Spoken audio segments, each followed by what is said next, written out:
Mas pinadali pa ng Land Registration Authority o LRA ang magparehistro ng mga lupa. Sa programang Bagong Pilipinas Ngayon, sinabi ni LRA Deputy Administrator Attorney Robert Leyretana na ito'y sa pamamagitan ng kanilang computerization program na inilunsad doon pang 2008.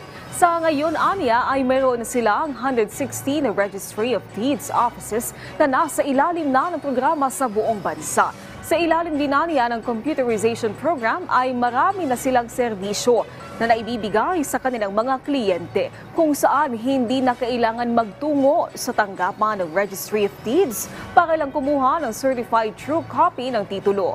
Bukod dito ay mayroon na rin niya silang LRA kiosk na inilagay sa mga mall para mas makatulong sa kanilang mga kliyente. Marami na rin because of the computerization program, marami na rin nailunsad. Like for example, ngayon, meron kaming e-servicio portal na kagaya ng sa PSA, Philippine Statistics Authority, na kung saan, kung kukuha ka ng certified true copy ng iyong title, ay pwede ka ng through internet-based. At yun ay pwede mong bayaran online payment gateway na rin.